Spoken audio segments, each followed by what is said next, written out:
एक गांव में एक साधु रहता था जो भगवान पर बहुत विश्वास रखता था। इस बार वह साधु पेड़ के नीचे बैठा था और भगवान को याद कर रहा था। तो अचानक वहाँ बाढ़ आ गई। चारों तरफ पानी ही पानी। सब लोग अपने आप को बचाने के लिए ऊपर पहाड़ की तरफ भागने लगे।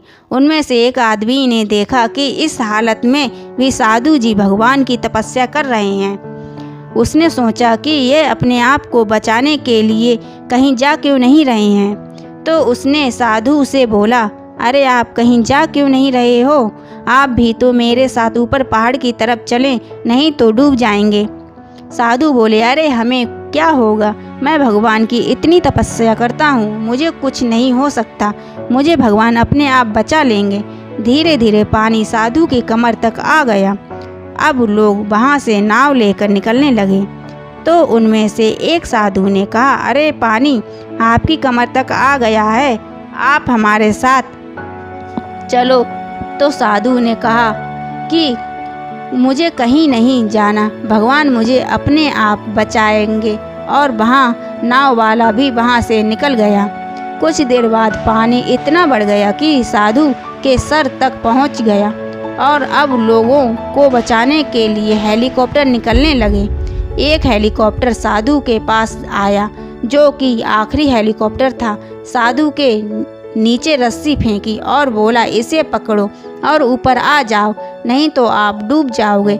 यह आखिरी हेलीकॉप्टर है और साधु आपके पास में दूसरा कोई रास्ता नहीं है बचने के लिए। साधु ने कहा, यह रस्सी वापस ऊपर खींच लो और आप चले जाओ, मुझे भगवान के ऊपर पूरा भरोसा है, वह मुझे बचा लेंगे। पानी काफ़ी ऊपर आ गया और साधु की डूबने से मौत हो गई। मरने के बाद साधु भगवान के पास गया और बोला, हे भगवान, मैंने पूरी ज़िंदगी आपकी तपस्या की, मेरा सारा जीवन आपकी आराधना में करने में लगा दिया, फिर भी इतने भरोसे के साथ इंतज़ार किया कि तुम मुझे बचाने आओगे, लेकिन वहाँ मेरी डूब कर मौत हो गई और तुम नहीं आए, ऐसा क्यों?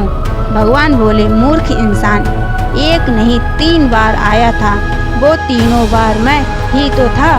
पहला पैदल, दूसरा नाव के द्वारा और तीसरा हेलीकॉप्टर के द्वारा, लेकिन तुमने मेरा एक भी अवसर पहचाना नहीं पाया। पता नहीं किसका इंतज़ार कर रहे थे। इस तरह से ज़िंदगी में हमें ऊपर वाला बहुत से मौके देता रहता है, लेकिन हम सब उस मौके को ठुकराकर पता नहीं किस चीज़ का इंतज़ार कर रहे होते हैं कि वो होगा तभी मैं करूँगा।